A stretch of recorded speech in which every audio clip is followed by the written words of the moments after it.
जो पेशेंट्स हमारे पास robotic knee replacement surgery के लिए आते हैं, उनके माइंड के अंदर बहुत कॉमन क्वेश्चन है कि रोबोटिक नी रिप्लेसमेंट सर्जरी के बाद बेसिकली रिकवरी कैसी होती है और हम हमारे नॉर्मल रूटीन लाइफ में कब रिज्यूम हो जाएंगे।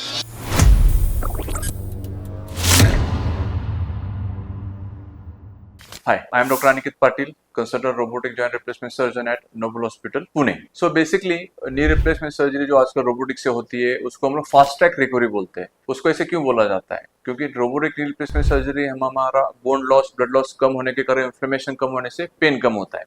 तो उससे जनरली हम लोग आज एडमिट करने के बाद कल ऑपरेशन हो जाता है सर्जरी पेशेंट्स का।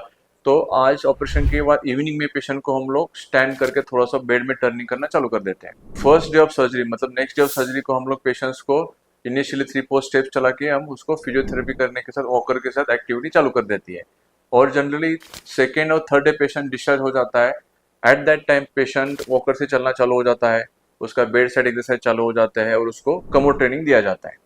जनरली 2 to 3 वीक्स के बाद हम लोग ड्रेसिंग रिव्यू करने के बाद हम लोग उसके स्टिचेस रिमूव की जाती है और उसके बाद हम लोग पेशेंट्स के एक्टिविटी और थोड़ा एग्रेसिवली बढ़ाने लगते हैं। तो उसके अंदर हमारा फर्स्ट स्टेप है कि पेशेंट धीरे धीरे वो हमारा वॉकर छोड़ के फिर स्टिक का या केन का सपोर्ट लेने का के साथ चलने का प्रयास करता है। उसी के साथ हम लोग धीरे धीरे पेशेंट्स के 2-3 स्टेप्स चलाने के लिए हम लोग चालू कर देते हैं। उसी के साथ हमें फिजियोथेरेपी के हेल्प के साथ हमें अभी वेट बेरिंग एक्सरसाइज यानी कि रेजिस्टेंस एक्सरसाइज चालू करनी पड़ती है। तो हम लोग जनरली 1 kg, 2 kg, 3 kg या वेट्स के साथ या कुछ इलास्टिक बैंड्स होते हैं, वो इलास्टिक एक्सरसाइज बैंड, तो हमें बेसिकली मसल स्ट्रेंथनिंग के लिए ऊपर ज़्यादा ध्यान देना पड़ता है।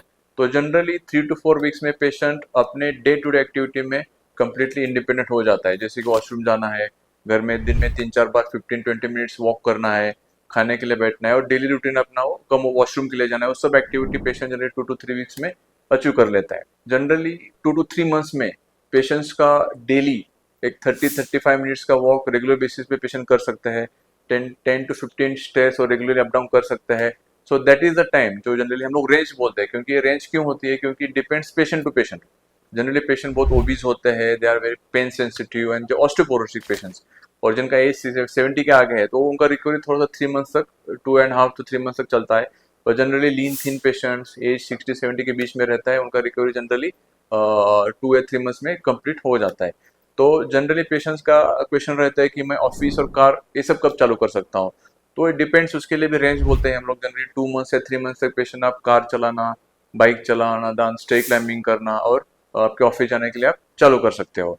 तो generally robotic knee replacement surgery के बाद हम लोग क्या क्या कर सकते हैं? हम लोग swimming, cycling, low intensity trekking, then gym के अंदर वर्कआउट होते हैं, वर्कआउट कर सकते हैं हम सब लोग, वेट बेरिंग एक्सरसाइज, ये सब हम लोग actually robotic knee replacement surgery करने के बाद पेशेंट्स को एडवाइस कर देते हैं। तो जनरली आप आर्बिट्रली देखोगे तो जनरली 2 to 3 मंथ्स ऐसा टाइम है जिसके अंदर पेशेंट्स कंप्लीट रिकवर होकर अपने डेली रूटीन में रिज्यूम हो जाता है। इस टॉपिक में बारे में आपको और कुछ जानकारी चाहिए तो नीचे कमेंट बॉक्स में कमेंट कीजिए। Thank you.